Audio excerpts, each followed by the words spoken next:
espectacular. La de vivencias que ha debido de haber en este lugar desde hace 5 milenios, cuando empezó a ser construida, hasta hace apenas unos cuantos siglos. En fin, yo creo que lo mejor es que también lo vayáis viendo quienes os encontráis al otro lado de estos micrófonos. Así que antes de entrar, porque aquí, como os podréis imaginar, la cobertura es muy mala, hemos colgado algunas imágenes y vídeos en nuestras redes sociales. Ya sabéis, en Twitter como @coleinvisibleoc y también en Instagram y en Facebook como El Colegio Invisible en Onda Cero. En fin, que antes de continuar por esta laberíntica red de galerías, hablándoos de su historia, también la más misteriosa, si os parece, nos vamos a acercar al mito, a la leyenda, a ese sustrato que puede tener de realidad, porque esto de los mundos subterráneos habitados no es algo nuevo, ¿verdad, Laura? En absoluto, no es nada nuevo. Y quizás los más famosos son Shambhala o Shangri-La, depende del momento en que hagamos referencia a esa ciudad perdida, y lo que es el reino de Agartha, ¿no?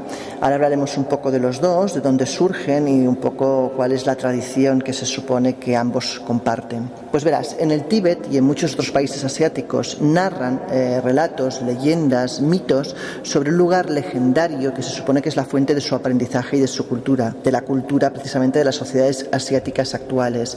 Según esas leyendas, el reino de Shambhala es un lugar de paz y prosperidad que está gobernado por dirigentes sabios y compasivos y cuyos ciudadanos serían un modelo a seguir, son amables, educados, es decir, hablamos de una sociedad modelo que desde luego hoy en día no luce por su ausencia total en el mundo, ¿no? El caso es que la primera persona que menciona, la primera ocultista en este caso que menciona el reino de Shambhala es H.P. Blavatsky cuando escribe sobre la existencia de este lugar que se supone que está en Asia Central y que comenta está en pleno desierto del Gobi. Dice que es el cuartel invisible de los Mahamas, la gran fraternidad de maestros espirituales que se supone trabajan detrás, escondidos precisamente por el bien de la humanidad, ¿no? Ese Shambhala también fue conocido anteriormente como el nombre de Shangri-La y es mencionado, por ejemplo, en la obra de James Hilton en Horizontes Perdidos de 1933. Pero ¿cuál es la leyenda? Shambhala no podemos decir que realmente exista como tal en el mundo físico, es más un realismo místico donde se supone viven esos maestros espirituales, ¿no?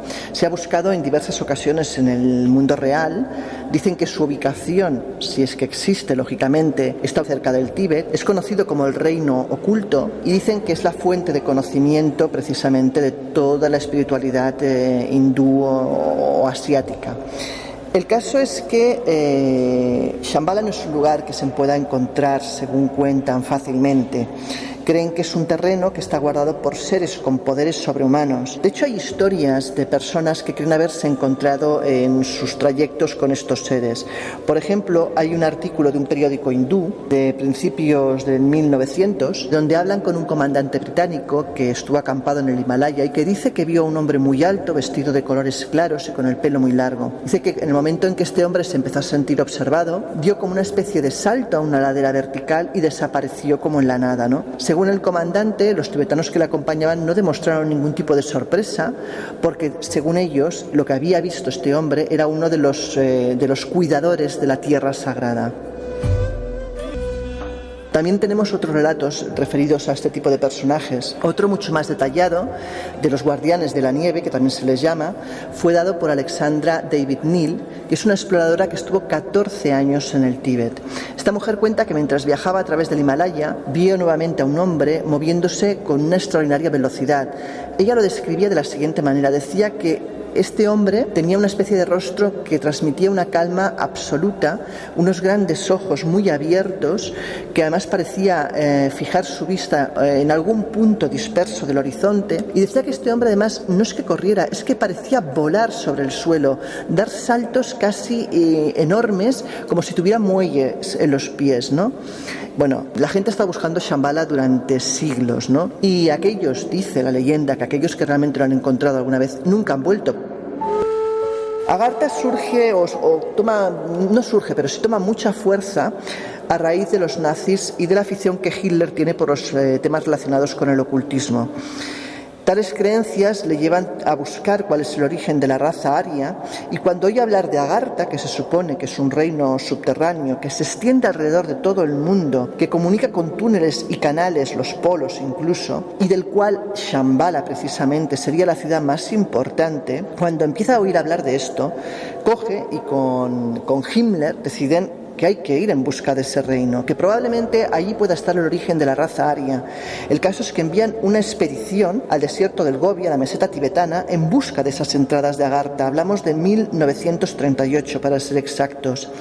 Esta expedición es liderada por el zoólogo Ernst Schaffer, quien, según cuenta la historia, tuvo que seguir las órdenes de Himmler, aunque no estaba muy convencido de ello. El caso es que, como os podéis imaginar, ni encontraron Agartha, ni encontraron los orígenes de la raza aria, ni de nada que se pareciese. Sin embargo, sí que es verdad que ayudaron a fortalecer ese mito sobre Agartha y sobre Shambhala, precisamente con esas búsquedas.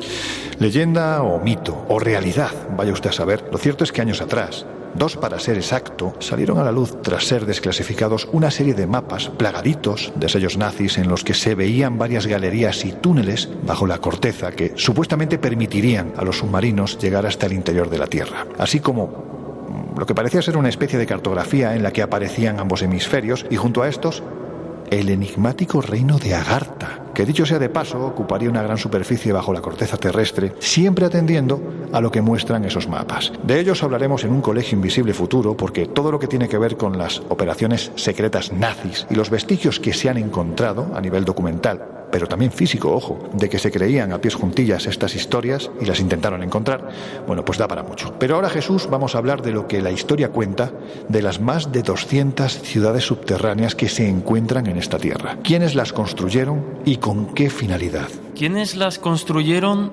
Puede ser quizá una respuesta medio sencilla, ¿no? Se cree que los pisos más superficiales pues fueron tallados por los hititas allá por el 1850 a.C. La función, sin embargo, pues sigue siendo un tema más complejo y una polémica más entre los expertos, aunque, insisto, dado el número de personas que pueden refugiarse en estas ciudades y en sus diferentes pisos, pues la imaginación puede dispararse, porque, como digo, si tenemos que remontarnos antes de Cristo para rastrear el inicio de su construcción, pues es muy probable que estas ciudades fueran reutilizadas por frigios, por seguidores de Alejandro Magno, por romanos, e incluso sería muy probable que también por cristianos que huían de esas primeras persecuciones. Pero, como digo, los enigmas que plantean estas ciudades subterráneas de la Capadocia son muchísimos. Por su construcción, por su cantidad de pisos construidos hacia abajo, por las dimensiones y el kilometraje. Ten en cuenta que son 37 las ciudades que hay abiertas al público para su visita, pero que los expertos calculan que son más de 200 las que podrían encontrarse en la zona. Y, como digo, con unas cualidades bastante llamativas. Nos encontramos, por ejemplo, unos sistemas de ventilación bastante ingeniosos y llamativos para la época. Por ejemplo, si yo ahora me encendiese un cigarrillo en una de las plantas inferiores, más subterráneas, veríamos cómo esos sistemas de ventilación serían capaces de elevar, de extraer el humo hacia la superficie. Pero no solo eso, sino que también pueden ser utilizados casi como sistema de teléfono arcaico, porque por muy abajo que nos encontremos en estas ciudades, como digo, por estos sistemas de ventilación, pues podemos incluso lanzar mensajes, hablar, y veremos cómo son recibidos al otro extremo de la obertura. Oye, Jesús, pero lo cierto es que, a pesar de que las primeras ciudades se descubren a principios de la década de los 60 del pasado siglo, no menos cierto es que quien realmente las da a conocer es un personaje polémico, vamos a decirlo así, a raíz de sus polémicas también investigaciones. Las investigaciones, las especulaciones, y aquí, lógicamente, pues debemos citar de nuevo a uno de los grandes personajes que ha puesto en el mapa muchas de estas ciudades, porque no olvidemos que, a pesar, lógicamente, de su valor histórico, cultural y turístico, pues gran parte de la popularidad del sitio en el que nos encontramos se lo debemos a Erich von Däniken, el famoso autor de libros como La respuesta de los dioses, donde baraja la posibilidad de que determinadas civilizaciones extraterrestres nos visitaran en el pasado más remoto y nos proporcionaran determinados conocimientos. De hecho, él no descarta, y en su libro lo propone así, que estas ciudades excavadas bajo tierra tengan la función nada más y nada menos que de servir de búnker, de lugar de protección casi para una especie de guerra extraterrestre o de invasión extraterrestre. Lógicamente, esta teoría está descartada a día de hoy, pero sí que hay autores, por ejemplo, que barajan la posibilidad de que sirviesen estas ciudades casi en el Paleolítico a modo de refugio preglaciar al borde de la última glaciación para los habitantes de la zona. Esta teoría es defendida por Andrew Collins. Es verdad que los que más han especulado son personajes normalmente vinculados a la pseudohistoria, pero lo cierto es que tampoco existen explicaciones mucho más convincentes, lógicamente, que la de los extraterrestres, sí. Una de las más conocidas es Derinkuyu, ¿no? Bueno, Derinkuyu es una ciudad en concreto, la más grande, la más famosa, la más visitada también, de estas 37 ciudades que se encuentran abiertas al público dentro del recorrido subterráneo de la Capadocia. Y, curiosamente, Derinkuyu, ¿sabéis lo que significa? Pozo profundo. Es decir, en este nombre ya nos encontramos una autorreferencia muy clara a la situación, a la zona y a esta clase de ciudades. Fijaros, porque ya Jenofonte, este militar e historiador griego, mencionaba estas ciudades subterráneas de la Capadocia en uno de sus relatos, explicando que los habitantes de esta zona habían excavado sus casas bajo tierra, pero no solo eso, sino que vivían en alojamientos lo suficientemente grandes no solo para alojar a una familia y varias, sino a sus animales domésticos, los suministros de alimentos, en fin. Lo cierto es que al tratarse de suelo volcánico, es bastante sencillo, dentro de lo que cabe, excavar en la zona, y de ahí que los moradores, los antiguos moradores, los primeros moradores de Derinkuyu, crearan una ciudad de varios niveles subterráneos. Y es que los arqueólogos hoy en día insisten en que, aunque ellos solo puedan llegar a unos niveles de entre 7, 8 pisos por debajo del suelo, se cree que dependiendo de la zona hay mucho más. Y como ya citábamos, el objetivo, la finalidad aparente sería la defensa de las invasiones a la zona, aunque hay autores que insistimos, han elucubrado más. Ya decíamos antes que las excavaciones comenzaron en 1963, que han llegado hasta los 40 metros de profundidad y que han revelado, ya decíamos, entre los 18 y los 20 niveles subterráneos, aunque actualmente solo se pueden visitar los 8 superiores, como citábamos. El resto, lógicamente, o bien está obstruido y su acceso es bastante complicado, o está reservado para la investigación de los expertos. Esta ciudad en concreto, la de Derinkuyu, fue abierta en 1969 y solo es visitable el 10% de las galerías que a día de hoy podrían recorrerse. Pero es que se calcula que en estas instalaciones, tan solo estas instalaciones, eran más que suficiente para dar refugio a 10.000 personas, y que además se convertía en una especie de laberinto bien conocido para sus usuarios, pero entendemos que extraño para los desconocidos. En este caso, son casi 8 kilómetros de largo lo que mide el túnel que recorre esta ciudad, y se cree que podría estar conectada con otras de la zona.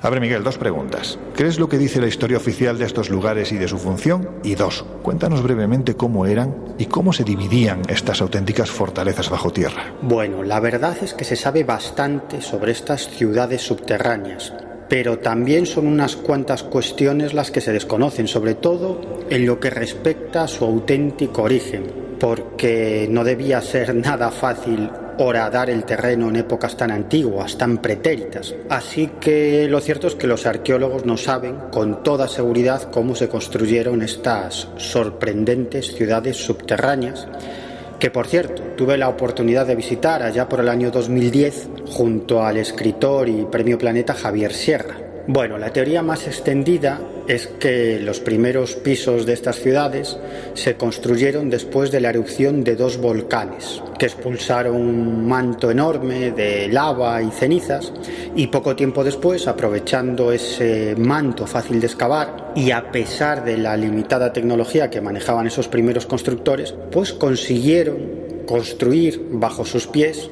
esas primeras y primitivas ciudades bajo el suelo. Luego, con el paso de los siglos, sucesivos pueblos y grupos humanos siguieron horadando el terreno, pero en este caso creen los arqueólogos ya con mejores herramientas y utilizando algunas técnicas de excavación, en fin. Los arqueólogos, esto es muy interesante, que estudiaron estas ciudades subterráneas, argumentan que en los pisos superiores no se aprecian marcas de cinceles u otras herramientas, pero a medida que vamos descendiendo a otros pisos inferiores ya se ven claramente esas marcas de cinceles, como si los constructores de las primeras plantas lo tuvieran mucho más fácil para excavar y los constructores de los sucesivos pisos inferiores pues tuvieran muchísimas más dificultades para vencer esa roca volcánica. En cuanto a quiénes fueron esos primeros constructores, bueno, una teoría que tiene bastantes adeptos es que fueron los habitantes de esta zona nada más y nada menos que en el Paleolítico. De hecho, se encontraron algunos artefactos de esa época del Paleolítico a tan solo unos kilómetros de la ciudad subterránea de Dirincuyo, aunque esto, como digo, bueno, de momento es solo una hipótesis. Lo que sí parece claro, y esto es muy interesante, es que estas ciudades estuvieron habitadas por las primeras comunidades de cristianos que escapaban de sus perseguidores. Por lo tanto, podemos decir que estas ciudades subterráneas de la Capadocia pues tuvieron una importancia capital en la expansión y en la supervivencia del cristianismo. Recuerdo, por ejemplo, que en la ciudad de Dirincuyo tuve la oportunidad de visitar, entre otras estancias, una iglesia en forma de cruz con una pila bautismal, es decir, algo que supuestamente habrían utilizado esas primeras comunidades de cristianos que se ocultaron en estas ciudades bajo tierra. En cuanto a cómo eran estas ciudades, pues bueno, es algo absolutamente alucinante, pero que todavía podemos contemplar hoy en día. Fijaos, hasta el momento se han localizado unas 40 de estas ciudades bajo tierra, pero los arqueólogos están convencidos por diferentes evidencias que debe haber más de 200 ciudades subterráneas en las que llegaron a vivir 1.200.000 personas. Bueno, es algo absolutamente impensable, difícil de creer hasta que no entras en estas auténticas urbes bajo tierra y empiezas a descender pisos. Y esa es otra, porque en las ciudades descubiertas los arqueólogos solo han logrado descender unos cuantos pisos hacia abajo, pero saben que todavía hay muchos otros pisos bajo sus pies que todavía no han sido desenterrados por los arqueólogos. Por lo demás, bueno, pues estas ciudades subterráneas disponían de conductos de ventilación construidos de forma bastante ordenada y sistemática, cocinas comunitarias, que por cierto no eran demasiadas porque, entre otras cosas, lo que se evitaba es que saliera demasiado humo al exterior y delatase así la presencia de vida humana bajo la tierra. Por eso había pocas cocinas, precisamente porque lo que pretendían los habitantes de estas ciudades era huir de sus enemigos, que campaban a sus anchas sobre la superficie. Se cree incluso que también llegaron a disponer de servicios con pozo séptico para hacer sus necesidades. Ahí es nada. Y teléfonos, también tenían teléfonos. Una serie de conductos del tamaño de una naranja por los cuales se comunicaban entre diferentes estancias e incluso se comunicaban con la superficie a más de 30 metros de distancia. Bueno, pues ahora sí, llegados a este punto, hablemos de misterios bajo tierra. De momento un viejo amigo nos espera en el piso inferior, aún más abajo, así que cuidadín, los claustrofóbicos. Pues por mí, ya sabes, adelante. Nada, yo paso de claustrofobia. Vamos, creo que solamente voy a sufrir claustrofobia cuando me muera y entonces saldré del féretro y volveré a la vida. Oye, pues la verdad es que la temperatura aquí es bastante maja, no se está nada mal. No sé yo si más abajo me agobiaré, pero bueno, bien. Continuamos recorriendo este mundo bajo tierra y os aseguro que conforme avanzamos, la tenaza agarra con fuerza el corazón solo de pensar lo que tenía que ser un asedio en este lugar, el pueblo entero aquí metido mientras el enemigo intentaba llegar hasta los pisos más profundos. En fin, que ya veo que ahí está esperándonos en mitad de la penumbra un fantástico escritor y periodista, viajero como pocos, y uno de nuestros invisibles favoritos. Josep Guijarro, ¿cómo estás? Pues alucinado, Lorenzo. Tú sabes que era un sueño de pequeño, porque uno de mis primeros libros, No es terrestre, de Peter Colosimo, narraba que aquí en la zona de Anatolia y en la Capadocia se extendían una serie de ciudades subterráneas cuya capacidad está por encima de la población que podía existir en aquel momento y que él atribuía a la protección o para protegerse de amenazas extraterrestres. Dejando de lado la imaginación de lo cósmico, es evidente que penetrar en una de estas ciudades, como la que nos encontramos, Aziz Mercury, es una auténtica pasada. Y lo es porque, como tú mismo puedes comprobar, como esto que tenemos aquí a la izquierda, hay una serie de ruedas que encajan a la perfección. Para que se hagan una idea, los amigos que nos pueden estar escuchando, pues esta puede tener tranquilamente 1,5 metros de diámetro y encaja perfectísimamente con la puerta que tiene que proteger. Y estás viendo cementerios, graneros, establos, pozos, en fin, toda una estructura subterránea para protegerse ¿de qué? Esa es la pregunta. ¿Para qué este esfuerzo titánico? En fin, si te parece, Josep, regresamos un momento a la entrada, porque justo ahí nos encontramos con algo que en el resto de ciudades de la Capadocia, repetimos, más de 200, no hay. Se trata de un cementerio. Sí, es el único cementerio que se ha encontrado en una de estas ciudades subterráneas. Como puedes ver, lo que está horadado, para que se hagan una idea, quienes nos escuchan, las tumbas están horadadas en la piedra de tipo volcánico que es propia de la región y han sido tapadas posteriormente con losas. Pero el féretro más grande que pueda haber aquí pues no es de más de 1 metro y los más pequeños pues pueden estar alrededor de los 75 centímetros como este de aquí. Con lo cual es evidente que un ser humano no cabía entero, que tuvieron que ser desmembrados para recibir el entierro, ¿no? La sepultura, las personas que aquí fallecieran. Y es curioso, porque el cementerio es lo primero que te encuentras. Claro. Si esta era la entrada principal, que también tiene una hendidura para una piedra todavía mayor, de alrededor de 2 metros, la bienvenida te la da precisamente los muertos. ¿Qué es lo que vas a encontrar al otro lado, ¿no? Debe ser verdaderamente tétrico. Vamos, si te parece, a los primeros pobladores de este lugar, porque estamos hablando de un pueblo que era precisamente un pueblo conquistador y de repente, cuando llegan a esta zona del planeta, deciden meterse bajo tierra para protegerse. Yo creo que ese es uno de los grandes enigmas que hay en torno a esta historia. ¿Por qué de repente se ocultan? La pregunta clave creo que es: ¿de quién se querían proteger? Bien, lo que nos cuenta la historia es que los hititas habrían llegado del norte del Mar Negro, huyendo quién sabe de qué, y que se habrían establecido en esta zona de Anatolia después de pasar a cuchillo a todos los pueblos autóctonos y asentarse en estas ciudades. Repentinamente algo cambia en su conducta, y es que de ser un pueblo conquistador empiezan a excavar ciudades subterráneas. Algunas llegan hasta los 15 pisos de profundidad, que se dice pronto, llegan hasta 75 hectáreas de extensión y además se intercomunican entre ciudades, es decir, cavan túneles profundísimos y acertadísimos, de una precisión absoluta, para llegar de una ciudad a otra siempre por debajo de tierra. Al venir acá nos comentabas que una desviación de 1 grado en la unión bajo tierra de estas galerías suponía que te fueras... Kilómetros de distancia. Posiblemente todos tengan en la mente el salvamento del pequeño Julen en Totalán, donde los bomberos utilizaron técnicas de georradar y otras cuestiones modernísimas para acertar exactamente en un túnel a 4 metros de profundidad. Es decir, a 4 metros de distancia, perdón, no de profundidad, a 15 metros de profundidad. Pues imagínate aquí a distancias de 7, 8 kilómetros hacer túneles que vayan a encajar a un lado y al otro para comunicarse, ¿no? Debía de ser algo verdaderamente técnicamente muy complicado, porque si bien moldear esta piedra entra dentro de lo lógico, porque es una piedra porosa, es una piedra volcánica, es una piedra relativamente blanda y por lo tanto con herramientas primitivas. Estamos hablando de la edad del bronce, entre el siglo XVII y el siglo XV aproximadamente antes de Cristo.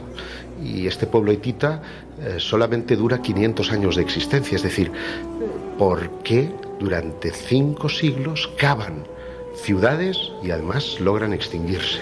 Esa es la pregunta. ¿Por qué? No lo sé, aquí uno tiene que utilizar la imaginación incluso. Yo soy de los que pienso que posiblemente estas estructuras ni siquiera las hicieran los hititas, sino que se las encontraran y lo que hicieran fuera adaptarlas, ¿no? Pero es una tesis que no puedo respaldar de ninguna de las maneras. Otros plantean la posibilidad de que el tiempo hubiera cambiado de forma extraordinaria y que mantenerse debajo de tierra pues les habría protegido del frío extremo que habría en la superficie. Aquí cerca está el volcán Hassan, que has visto tiene unas lomas nevadas extraordinarias. Por lo tanto, alrededor del 5000 antes de Cristo, que es cuando proliferan todas estas ciudades, esto debía ser debía de tener un frío que pela. Consecuentemente, podrían haberse protegido aquí de ese frío. Pero si eso es así, y no habrían pastos, y no habría vida, digamos, que poder explotar en la superficie, ¿cómo es posible que las vacas, que los corderos, que en definitiva las plantas, el grano, porque has visto graneros, pudieran recolectarse y guardarse aquí en el interior? Es un misterio, y lo verdaderamente interesante de todo esto es que no le encontramos la explicación, ni los heterodoxos ni los ortodoxos, y esto es maravilloso porque es un auténtico misterio en mayúsculas. Que lo que parece claro es que esta gente, acostumbrados a la guerra, bueno, no solo a la guerra, acostumbrados a ganar casi siempre, de repente deciden ocultarse. Da la sensación que cuando tomas una decisión así es porque aquello de lo que te quieres proteger es peor que ¿qué? Lo que no sabemos es si ese algo o ese alguien era de este mundo o de otro mundo, y eso es lo verdaderamente maravilloso, porque también es verdad que las leyendas de los alrededores, sobre todo de la zona de Anatolia más que en Capadocia, nos hablan de la presencia de gigantes, nos hablan de la presencia de seres belicosos que sometían a los humanos para llevarlos, digamos, o utilizarlos como esclavos dentro de su mundo mitológico.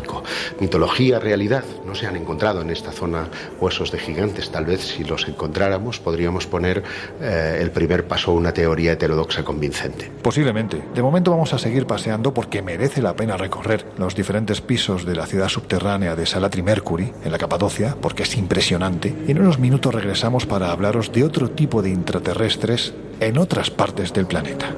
Hay lugares en el planeta, lugares vinculados a la historia que os estamos contando, quizás en su faceta más extraordinaria, sin que eso signifique increíble, que perfectamente podrían servir de argumento para una novela. Y si hubo una novela que ubicó ese mundo desconocido y habitado bajo tierra, esa fue, precisamente, El viaje al centro de la Tierra, de Julio Verne. Pues eso, un auténtico visionario, ¿verdad, Jesús?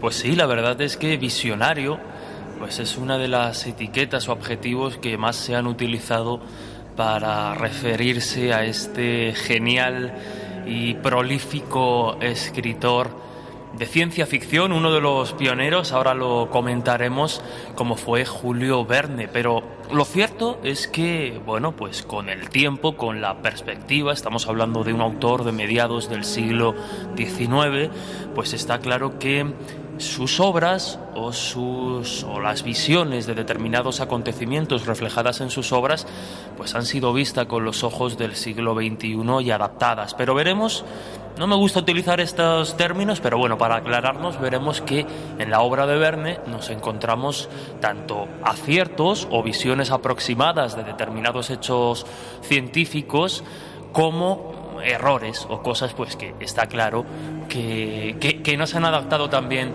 al paso del tiempo. Pero es que lejos de ser pues eso, un adivino, un visionario, alguien que tuviese la capacidad casi profética de adelantarse al futuro, pues la realidad nos revela algo bastante distinto, ¿no? Se trataba de un escritor resuelto, estudioso, muy entregado y que pues desarrolló un sistema bastante eficaz, ya no solo de trabajo, sino también pues de cultivar determinadas amistades de científicos en su época, lo que lógicamente pues le daría una base interesante para sus obras.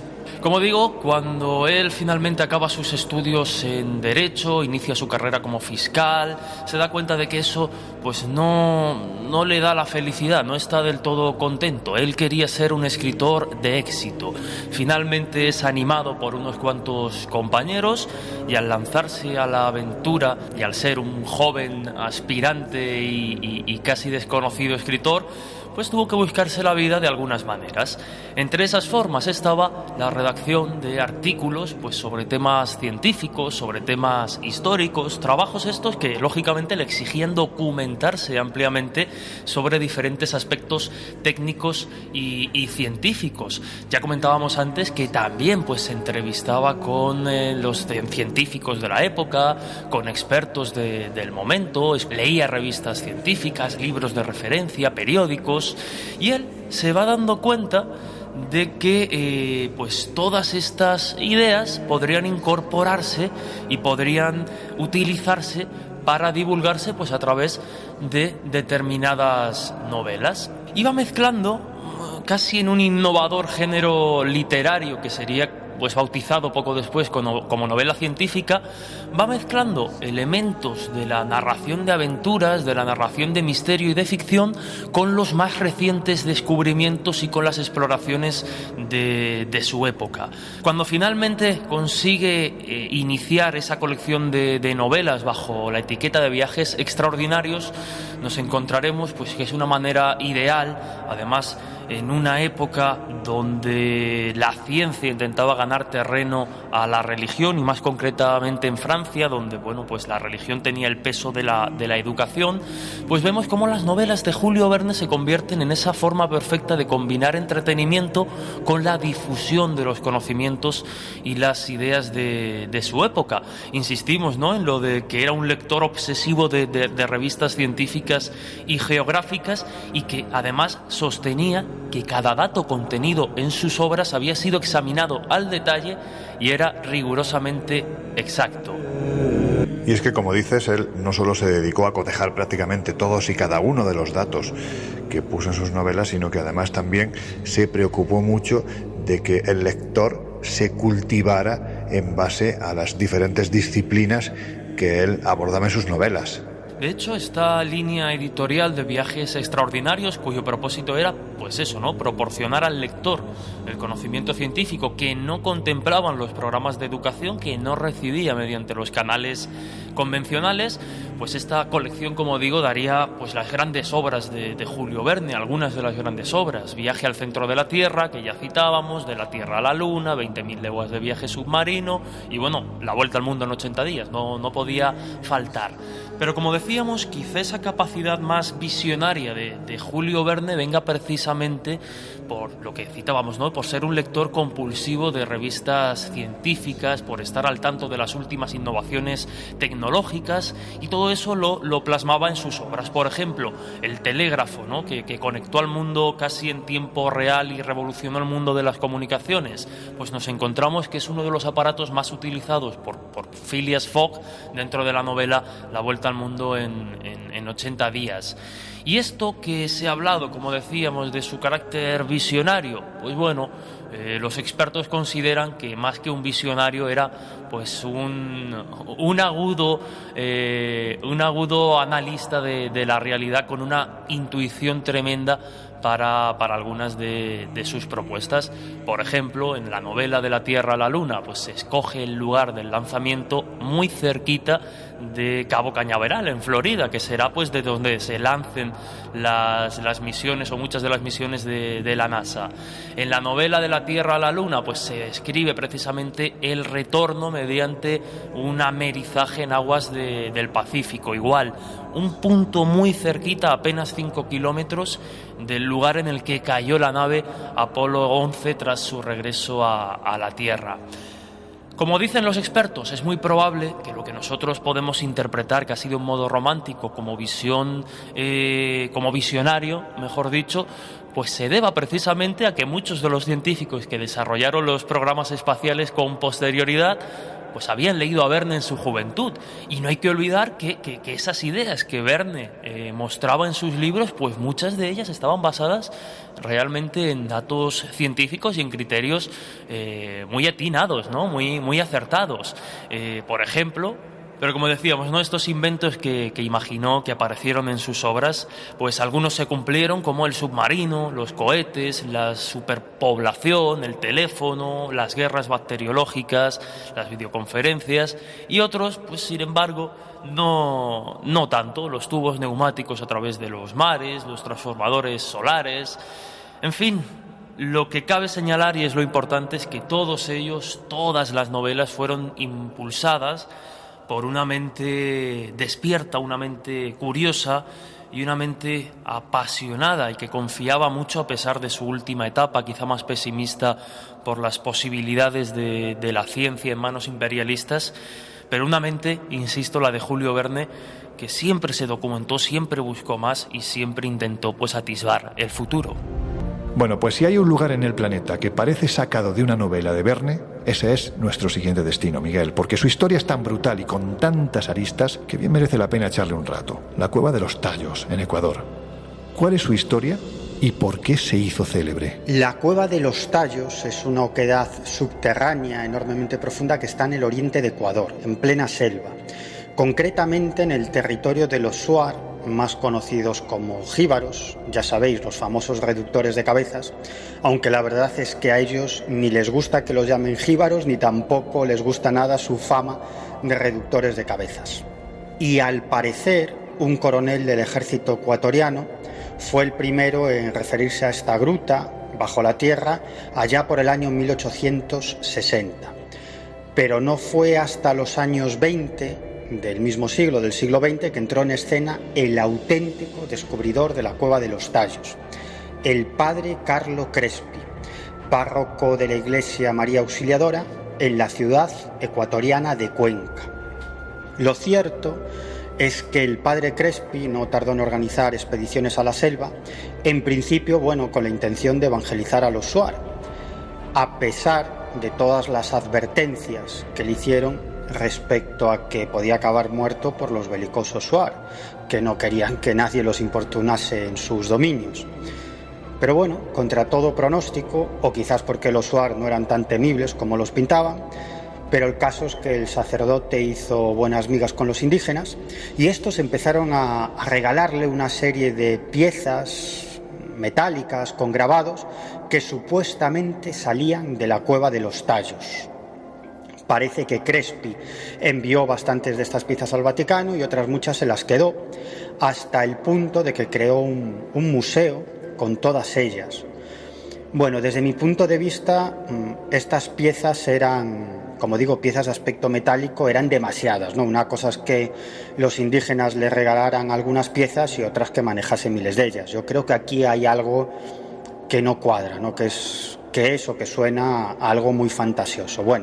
El caso es que en el año 1962 un incendio en el museo hizo que muchas de esas piezas quedaran consumidas por las llamas y se perdieran para siempre. Y algunos años después entra en escena otro de los protagonistas de esta historia, Juan Moritz, un aventurero, explorador, empresario y, en definitiva, buscavidas de origen húngaro, que se había asentado en Ecuador fundamentalmente para hacer negocios, pero también para estudiar las culturas de los pueblos indígenas que le interesaban muchísimo.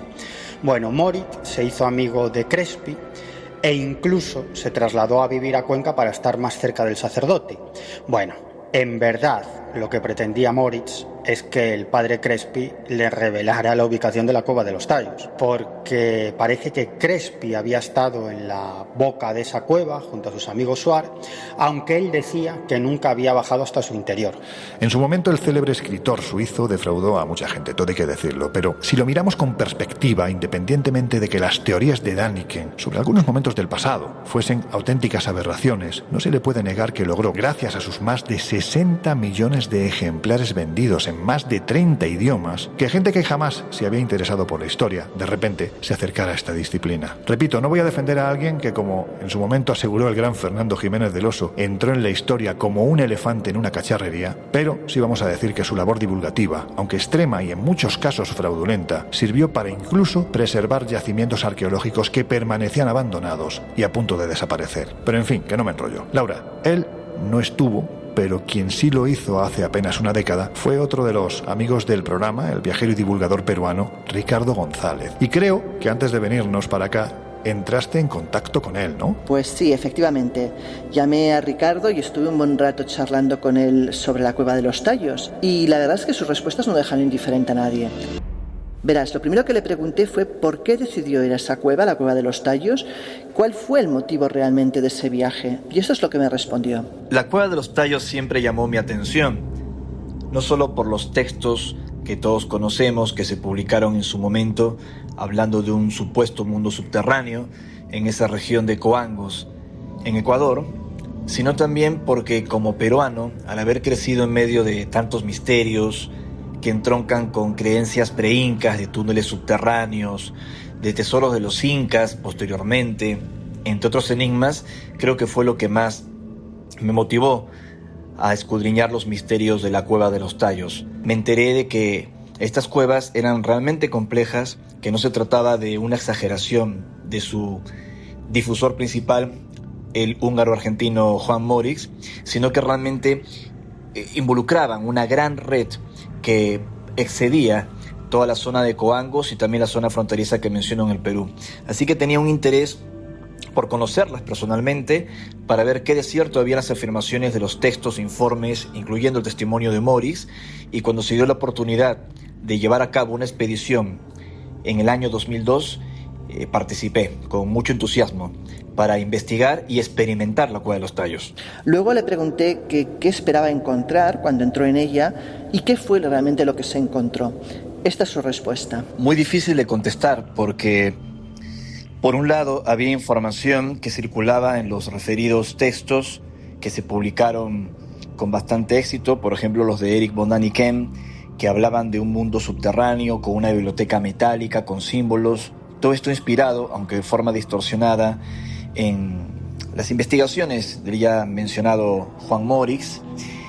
No es que exactamente esperaba encontrar en la cueva la biblioteca metálica de Moritz, sino que quería ver por mí mismo qué había allí, cuán desierto era todo esto, sea lo que fuese. Así que la Cueva de los Tallos encerraba tantas cosas, tantos misterios, que la única manera de ver cuán desierto es todo esto es yendo allí, ensuciarse los zapatos, tratando de percibir el lugar y también de contrastar la información con especialistas, ¿no? Porque nosotros no somos geólogos, no somos espeleólogos profesionales, sencillamente investigadores de campo y también testigos de lo imposible.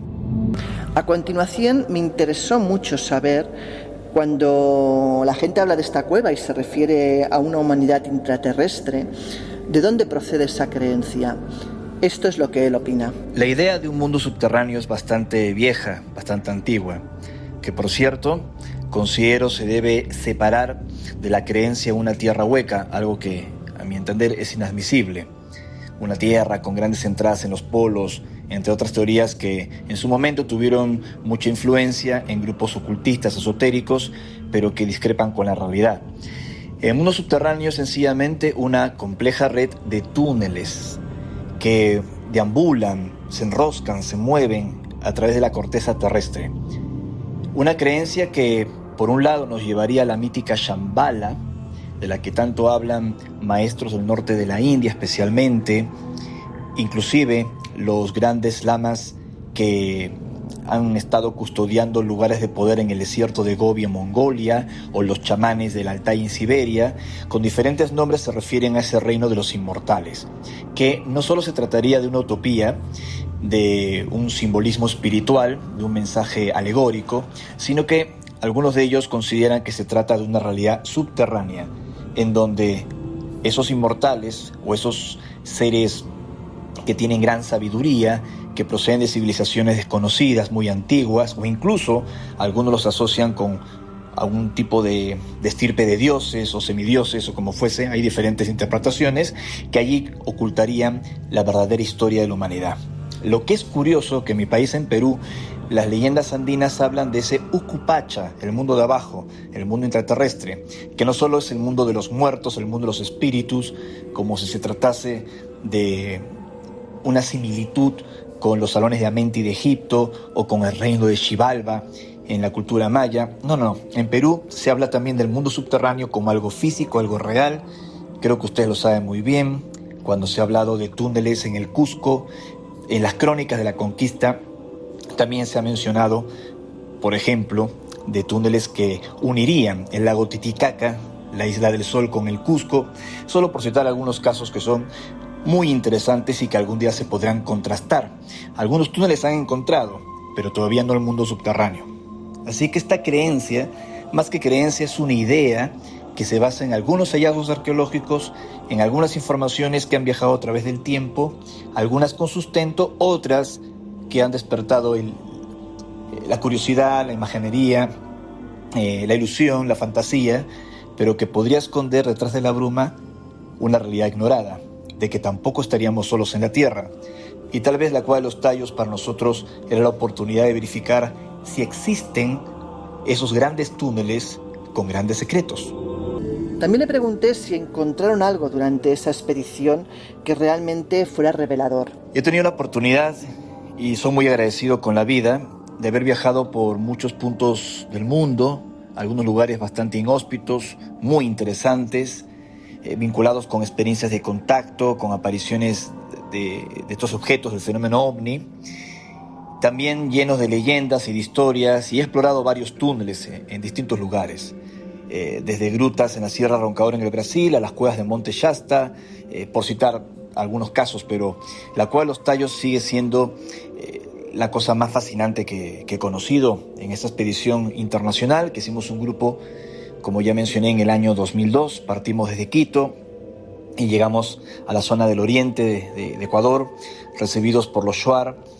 Fueron varios días en superficie de viaje, donde también fuimos a visitar varias aldeas, donde hay piedras con petroglifos, por cierto, y finalmente pues nuestro ingreso por el túnel principal por el que bajó en su momento en los años 60 Juan Morix, y donde permanecimos en ese túnel, o para ser más exacto, más específico, en esa red subterránea, 3 días sin salir a la superficie.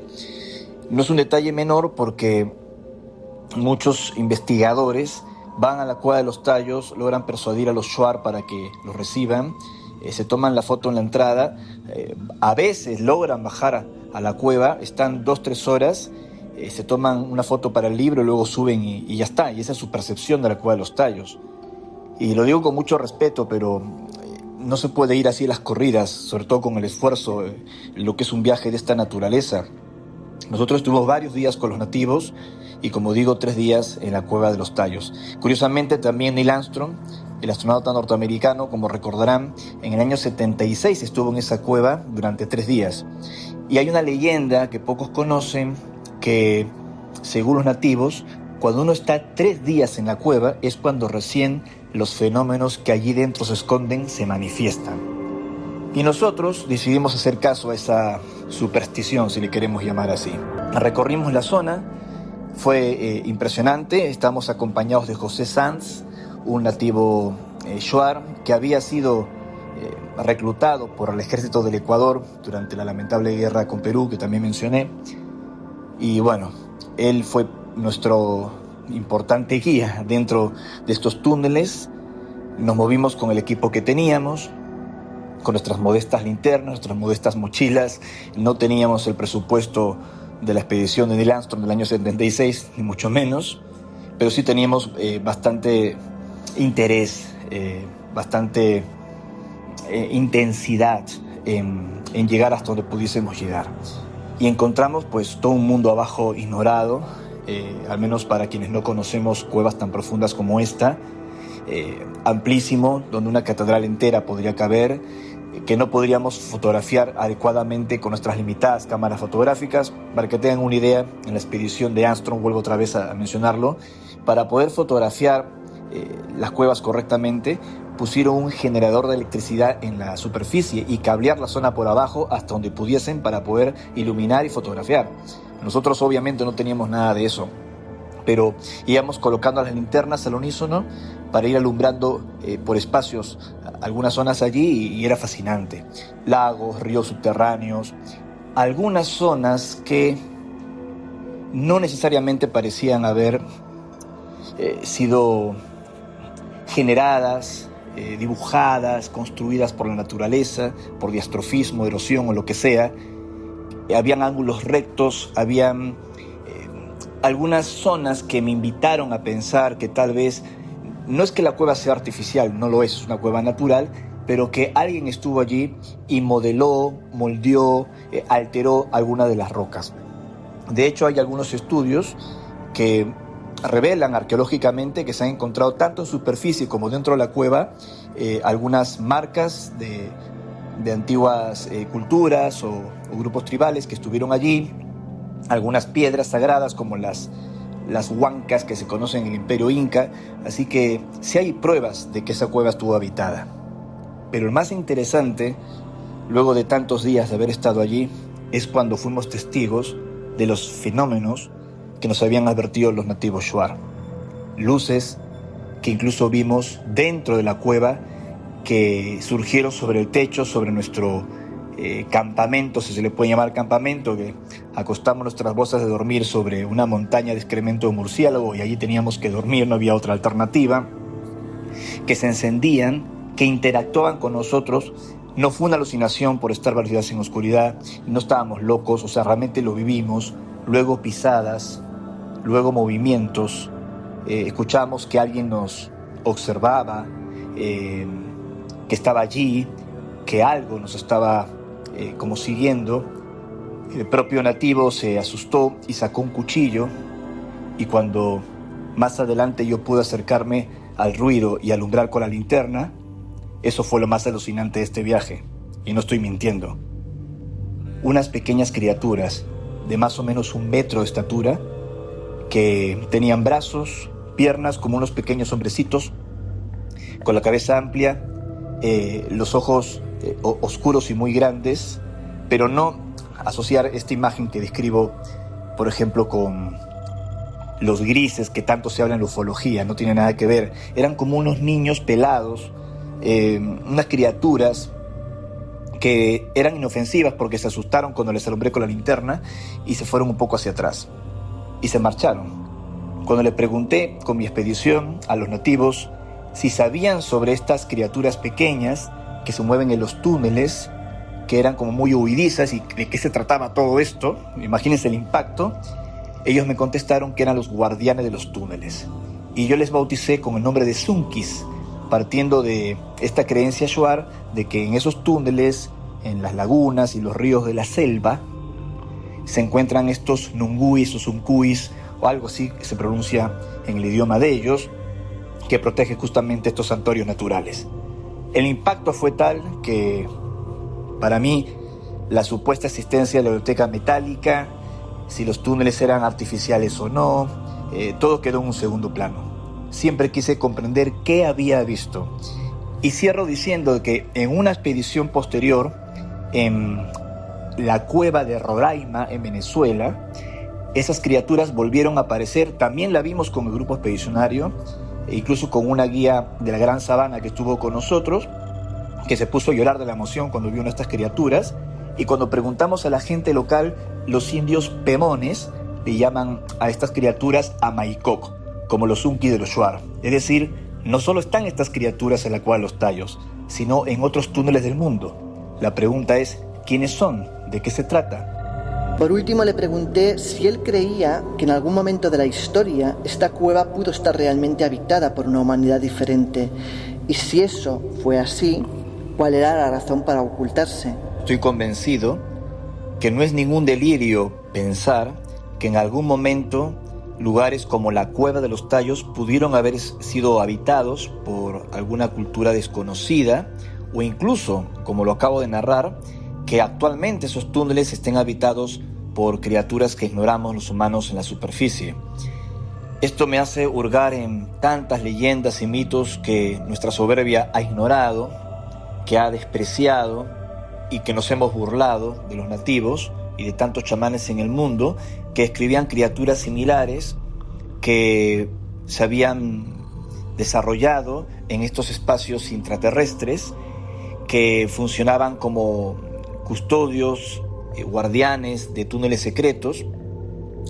Lo más interesante de este viaje es que al regreso yo me entrevisté con Gerardo Peña Mateus, el abogado de Juan Morix, que me atendió su despacho de la ciudad de Guayaquil, y Gerardo Peña Mateus me confesó que Morix llegó a la supuesta biblioteca metálica gracias a estas pequeñas criaturas. Solo cuando yo le narré mi experiencia, Peña Mateus me confesó esto, que Morix en un momento se había como desvanecido cuando estaba explorando los túneles, y que estas criaturas lo cogieron de ambos brazos, lo levantaron entre varias criaturas, según el testimonio de Morix a su abogado Peña Mateus, y que lo habrían llevado a la mencionada biblioteca metálica, donde otros seres altos, que Morix llamaba los taltos, en el idioma magiar, un idioma antiguo, ancestral de su Hungría natal, que significa como guardianes, lo habrían recibido. Morix distinguía a los guardianes de los registros, que serían como los protectores de la información. Tal vez, quién lo sabe, si se trata de los ignotos y escurridizos remanentes de esas culturas perdidas de las que ya hablamos, y que los Unkis eran como el enlace entre la superficie y el mundo subterráneo, que son los que perciben las intenciones de quienes están allí, y que se toman al menos 3 días, y esto explicaría la leyenda, para evaluar si el explorador que entra en estos santuarios tiene buenas intenciones, tiene el corazón abierto, o solo un interés periodístico, intelectual o de buscador de tesoros. Por eso que la gran mayoría de los periodistas, investigadores, que van con toda su soberbia, con todo su ego para ver si esto es verdad o no es verdad, que van más con ganas de desmistificar, de burlarse, de echar por tierra estas experiencias, no ven nada porque el lugar se oculta a ellos. Sé que suena un pretexto, una excusa, pero solo quienes hemos entrado en lugares así sabemos que esta es la verdad.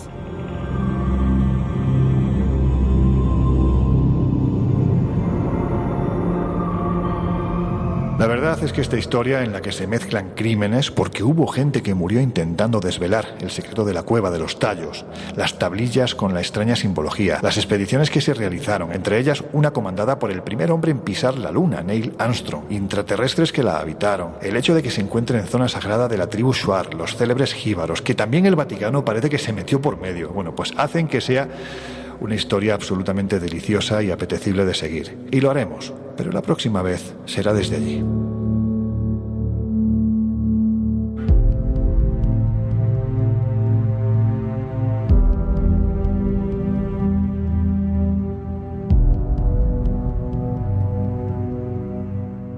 Antes de continuar, ¿vosotros qué pensáis de lo que acabamos de escuchar? Porque dejando a un lado la seriedad y el rigor de mi querido Ricardo en todo lo que hace, todo esto parece propio de una peli, eso sí, una peli de las buenas. Ya te digo, aunque yo daría algo por haber estado allí. Ricardo tiene el mérito de que no habla de oídas, sino que viaja a los sitios, se mancha las botas y se la ha jugado en varias ocasiones. Y además de todo esto, pues se documenta muy bien y posee un amplio conocimiento de los asuntos que investiga. Ahora, él es lo que en el argot de los investigadores de ovnis se denomina un contactado. Es decir, una persona que asegura mantener una comunicación directa y constante con los tripulantes de los ovnis y como prueba ofrece fundamentalmente su testimonio. Y aquí lo que hemos escuchado es precisamente eso, su testimonio. Bueno, ya sabéis que a mí me cuesta dar el salto de fe a determinadas hipótesis, por sugerentes que puedan resultar, e incluso a veces hasta tengan cierta estructura y cierta lógica. Pero, insisto, a mí dar determinados saltos me sigue costando. Y entrar a aceptar, desconociendo lo que aún se desconoce, pues determinadas afirmaciones, yo hoy me voy a quedar en mi posición habitual, el escepticismo y la prudencia, que a veces es muy cómoda, oye.